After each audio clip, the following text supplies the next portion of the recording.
So hello everyone, how are you all? I hope you all are doing good. I am also good. In this video, I am going to share how to prepare for CTET because we all know that CTET exam will conduct 2024 uh, in 21st January. So how can you prepare in very short and limited time?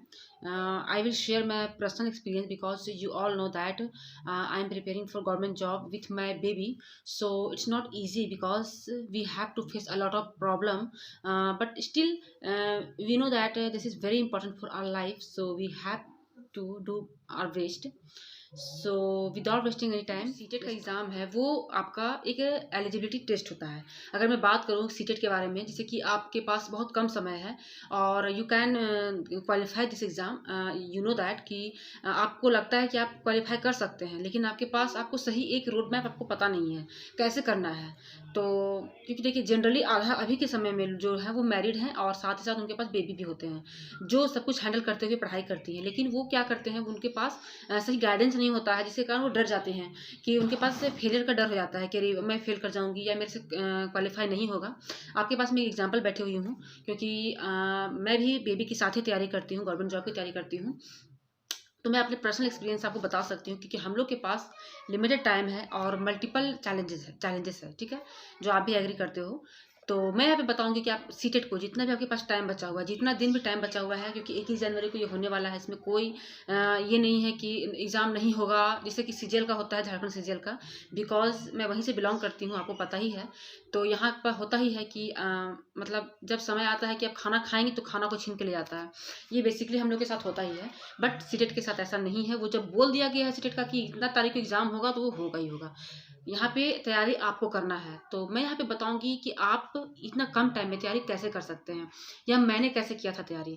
तो ये मैं आपको यहाँ पे कुछ बातें बताऊंगी, तो वीडियो में एंड तक बने रहिएगा। चैनल पहली बार आए चैनल को सब्सक्राइब कर लीजिएगा, वीडियो को लाइक कीजिएगा और शेयर कीजिएगा। तो चलिए वीडियो को स्टार्ट करते हैं। तो सबसे पहले आपको देखिए, किसी भी एग्जाम की आप तैयारी करते हैं तो उसका जो भी है बेस वो आपको पता होना चाहिए। तो मैं अगर सीटेट की बात करूँ तो सीटेट क्या है, एक सेंट्रल टीचर एलिजिबिलिटी टेस्ट होता है, जिसको आप क्वालिफाई कर जाते हैं। जैसे कि इसमें मतलब दो पेपर होता है, पेपर 1 पेपर 2। पेपर 1 आपका 1 to 5 के लिए होता है, पेपर 2 6 to 8 के लिए होता है। अगर आप पेपर 1 को क्वालिफाई करते हैं तो आप 1 to 5 के बच्चों को पढ़ा सकते हैं, ठीक है। मतलब उसके लिए आपको फिर टीचिंग का कोई जैसे कि जो भी जॉब आएगा उसका आपको फॉर्म भरना पड़ता है, फिर आपको उसका एग्जाम देना पड़ता है, देन आप क्वालिफाई करते हैं, उसके बाद आप उसका टीचर बन जाते हैं।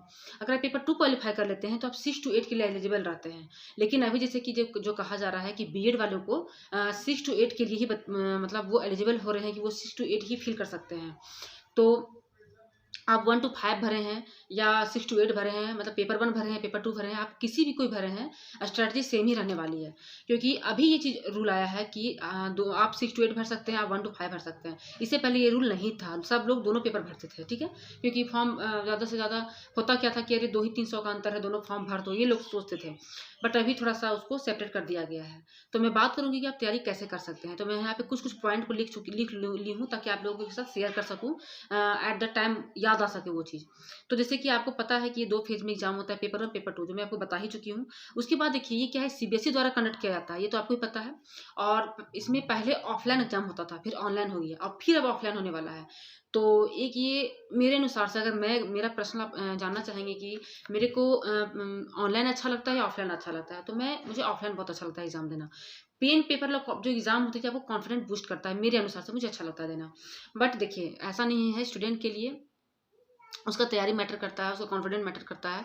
अगर कोई स्टूडेंट कॉन्फिडेंट है, उसका प्रिपरेशन ठीक है, तो वो पहाड़ पे बैठ के भी एग्जाम अच्छे से दे सकता है। और जिसका तैयारी नहीं है, जिसमें कॉन्फिडेंट नहीं है, उसको अगर सारा रूम में फैसिलिटी भी दे दीजिए तो भी वो एग्जाम नहीं दे सकता है। तो ऑनलाइन और ऑफलाइन तो बात की चीज़ होती है। तो अब बात कर लेते हैं कि पेपर 1 में क्या क्या पढ़ना होता है, पेपर 2 में क्या क्या पढ़ना होता है। तो अगर आप बिल्कुल फ्रेशर हैं और एंड मोमेंट में आपने डिसाइड किया है कि आपको सीटेट देना है, तब आपके मन में आएगा कि तैयारी कैसे किया जाए, कैसे निकाला जाए। तो मैं यहाँ पे बताऊंगी कि जैसे पेपर 1 आपका है, तो इसमें आपको 1 to 5 पढ़ाना है, ये आपको अच्छे से पता है। इसमें सीडीपी आता है, लैंग्वेज 1 आता है, लैंग्वेज 2 आता है, मैथ आता है और ईवीएस आता है। ये बिल्कुल 1 to 5 तक का जो भी लेवल होता है वही लेवल का एग्जाम, जैसे ईवीएस आता है उसमें मैथ आता है, यही सब लेवल कराता है। CDP जो आता है वो आपका 30 मार्क्स का होता है, जिसमें आपको जो पेपर 1 है पेपर 2 है सेम ही रहता है, थोड़ा सा स्टैंडर्ड थोड़ा सा हाई कर देता है, थिंकिंग आपका जो है अंडरस्टैंडिंग लेवल है उसको थोड़ा सा बढ़ाता है पेपर 2 में। उसके बाद जो लैंग्वेज 1 है लैंग्वेज 2 है, ये भी 30 मार्क्स के होते हैं, मतलब लैंग्वेज 1 30 मार्क्स का, लैंग्वेज 2 30 मार्क्स का। 15 नंबर आपका जो फैक्चुअल जो होता है वो पूछेगा, 15 नंबर आपका पेडागोजी ही रहता है। उसके बाद मैथ है 30 मार्क्स का, और EVS। तो मैथ सब में 15, मतलब 15 आपका जो सब्जेक्ट नॉलेज है वो पूछेगा, और 15 आपका पेडागोजी रहेगा, क्योंकि आप टीचर बनने जा रहे हैं, ठीक है। आपका जो सब्जेक्ट है उसमें अगर किसी भी तरह का कोई प्रॉब्लम आता है तो आप कैसे उसको टैकल करेंगे, कैसे आप उसको बच्चों के सामने प्रेजेंट करेंगे, कैसे उस प्रॉब्लम का सॉल्यूशन प्रोवाइड करेंगे। तो you have to study about pedagogy. Pedagogy जो पेडागोजी है वो आपको सॉल्यूशन प्रोवाइड करता है, आपको सोचने की समझने की शक्ति देता है कि अगर सामने वाला बच्चा किसी चीज़ को नहीं समझ रहा है तो आप कैसे उसको समझाएंगे।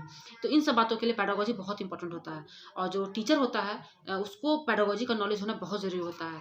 इसीलिए बीएड आपको कराया जाता है, इसीलिए आपको सीटेट को क्वालिफाई करने को कहा जाता है। अगर आप इतने प्रोसेस से होकर गुजर गए होते हैं तो आपको टीचर बनने के बाद ऐसा कोई प्रॉब्लम नहीं होती है, क्योंकि आपको क्लासरूम में बहुत बहुत तरीके के बच्चे आपको मिलते हैं। ऐसा नहीं कि कोई बच्चा अगर बहुत जल्दी समझ रहा है तो आपको हर तरह से समझने वाला ही बच्चा मिल जाएगा। कुछ बच्चे देर से समझेंगे, कुछ बच्चे जल्दी समझ जाएंगे, कुछ बच्चे को बार बार समझाना पड़ेगा, कुछ बच्चे मतलब बदमाशी करेंगे, हल्ले करेंगे, तो उसके पीछे आपको रीजन जानना है। तो ये तो खैर बात की चीज़ है।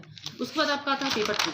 तो पेपर 2 में मैं बात करूँगी तो इसमें 6 to 8, ठीक है, आप 6 to 8 की टीचर बनते हैं, मतलब उस लेवल क्लास के आप टीचर बनते हैं। इसमें क्या है, इसमें भी आपका CDP है, हिंदी है, इंग्लिश है, आप संस्कृत भी ले सकते हैं, इंग्लिश की जगह पे SST है, मैथ और साइंस है। तो जो CDP है वो 30 मार्क्स का है, हिंदी आपका 30 मार्क्स का है, इंग्लिश आपका 30 मार्क्स का है, इंग्लिश की जगह पे आप संस्कृत ले सकते हैं, वो भी 30 मार्क्स का ही रहेगा। SST आपका 30 मार्क्स का रहेगा, और मैथ और जो साइंस है वो 30 मार्क्स का रहेगा, ठीक है। तो इसमें क्या रहेगा कि सब में आपका 15-15 नंबर आपका पेडागोजी इसमें ऐड रहेगा। अब जो SST है, जैसे कि आर्ट्स बैकग्राउंड के हैं उनका SST रहेगा, सोशल साइंस रहेगा, ठीक है। और जैसे कि जो मैथ से रहे हैं, जो कॉमर्स से रहे हैं, उनका मैथ और साइंस दोनों ही बस कि आपका कौन कितना मार्क्स का रहेगा। अगर आपका जो पीछे ये क्लियर रहेगा कि अच्छा ये इतना मार्क्स का है, देखिए किसी भी एग्जाम को आप देते हैं तो बस आप उसको तैयारी करने पे मत रहिए, उसके बारे में आपको सारा चीज़ का नॉलेज होना चाहिए, ताकि आप जैसे एग्जाम भी देने जा रहे हैं तो आपके दिमाग में ये रहे कि कौन इंपॉर्टेंट है, कौन किसको पहले करना चाहिए, किसको बाद में करना चाहिए। तो ये आपका सिलेबस का हो गया। अब आपको सीटेट क्या बोलता है, क्या बताना चाहता है आपको सीटेट, कि आपको मतलब एक मास्टर प्रिपरेशन आप चाहते हैं तो आपको क्या करना चाहिए सीटेट के लिए। आपको ग्रामर नहीं जाना है, आपको ये नहीं सोचना है कि अच्छा लैंग्वेज हिंदी है, इंग्लिश है, संस्कृत है, तो चलो ग्रामर पढ़ते हैं, टेंस पढ़ते हैं, तो वर्ब पढ़ लेते हैं, तो नरेशन पढ़ लेते हैं, तो पैसिव वॉइस पढ़ते हैं, ये वो कुछ नहीं पढ़ना है आपको, ग्रामर आपको पढ़ना ही नहीं है। दूसरा चीज़ आपको रटने से बचना है, बिकॉज अंडरस्टैंडिंग लेवल पे आपको फोकस किया जाता है। जो वहाँ पे क्वेश्चन, यहाँ ऐसा नहीं है कि राम आपका तुम्हारा नाम क्या है, राम, तो हाँ आपको नाम पूछा जाएगा तुम्हारा नाम क्या है, राम, राम नहीं पूछा जाएगा। आपको आपको अंडरस्टैंडिंग बेस्ड क्वेश्चन देगा, आपको उसमें समझना है, उससे आपको आंसर निकालना है, ओके। उसके बाद आपको सिलेबस को समझना है जो आप अभी समझ चुके हैं। उसके बाद आपको रिवीजन करना है, आप जो भी पढ़ रहे हैं उसको आपको मल्टीपल टाइम रिवीजन करना है। You have to revision each and every time, because revision is the key of success, ठीक है। तो अब ये हो गया। अब आपको बताऊंगी कि अगर आपके पास अब टाइम नहीं है, आपके पास किसी के पास अभी टाइम नहीं है, वो चाहे फ्रेशर हो या जो प्रिपरेशन पहले से कर रहा है उसके लिए, तो मैं यहाँ पे आपको सटीक बताऊंगी कि आपको अभी क्या क्या करना चाहिए, इन मतलब जो सब कम समय में आपको क्या क्या करना चाहिए। तो सबसे पहला बात कि किसी भी चैनल को आप फॉलो कीजिए, अगर आप जिनका भी फॉलो करते हैं, जैसे कि सचिन सर हो गए, हिमांशी मैम हो गई, या किन्हीं का भी आप फॉलो करते हैं। यहाँ पे मैं किसी एक का नहीं बताऊंगी कि आपको उन्हीं का करना है, जिनका भी करते हैं आपको मैराथन पे अभी आपको जाके स्टिक हो जाना है, मतलब आपको उनका मैराथन सर्च करना है। अब मैराथन अब जैसे कि अभी जैसे प्रेजेंट का है तो वो नहीं होगा तो चलेगा, आपका जो इससे पहले एग्जाम हुआ है आप उसका मैराथन भी देख सकते हैं, क्योंकि जो पेडागोजी वो चेंज नहीं होता है। अभी NEP 2020 भी पढ़ना है, पहले भी पढ़ना था, तो आप मैराथन जाके देखिए। जैसे कि मैराथन में आप CDP का देख सकते हैं, हिंदी, इंग्लिश, संस्कृत, SST और साइंस, मैथ, जो भी यहाँ पे आपको सिलेबस बताई हूँ, सब का लोग मैराथन करवाते हैं। और मैराथन ही करके जाने से, अगर आप ऐसा नहीं कि आपको कुछ भी पता नहीं है, आपने BEd किया है तो आपको नॉलेज है कि क्या पढ़ना है, कि कहाँ पे कैसे आप क्वेश्चन को सॉल्व कर सकते हैं, तो आपके लिए मैराथन बेस्ट होता है। उसके बाद आपको प्रीवियस ईयर एक बार ध्यान देना है कि जितना भी अभी तक एग्जाम हुआ है आपको उसका मतलब एनालाइज करके जाना है। उसके बाद आपको पैसेज, जैसे कि जैसे आपका जो लैंग्वेज आता है, जैसे हिंदी हो गया, इंग्लिश हो गया, संस्कृत हो गया, पैसेज बहुत इंपॉर्टेंट रोल प्ले करता है। तो कोशिश कीजिए कि कम से कम, ज़्यादा नहीं तो कम से कम 10 पैसेज को भी आप अंडरस्टैंड करके जाइए कि अच्छा इसमें ऐसे आपको, जैसे देखिए पैसेज ज़्यादा टफ नहीं आता है, लेकिन अगर आपको उसको टैकल करने नहीं आता तो वो आपके लिए टफ ही हो जाएगा। उसके बाद आपको जो साइकोलॉजिस्ट हैं, जो CTP में बहुत मास्टर हैं, मास्टर माइंड है, जिन्होंने साइकोलॉजी को घेर रखा है, उनके बारे में आपको पढ़ना है। तो किनको उनको पढ़ना है? पियाजे को पढ़ना है, कोहलबर्ग को पढ़ना है, वाइगोत्स्की को पढ़ना है, चॉम्स्की को पढ़ना है, वेन हीले को पढ़ना है, गार्डनर को पढ़ना है। देखिए जो चॉम्स्की है बहुत इंपॉर्टेंट है। जो लैंग्वेज है, मान लीजिए आपका इंग्लिश है, हिंदी है, संस्कृत है या पैडागोजी है, कहीं भी है, लैंग्वेज की अगर बात आएगा तो उसमें चॉम्स्की आते हैं, पियाजे आते ही हैं, वाइगोत्स्की आते ही हैं। क्योंकि इन लोगों को आप अगर साइड कर दे तो आप, मेरे अनुसार से आपका सीटेट क्वालिफाई नहीं हो सकता है।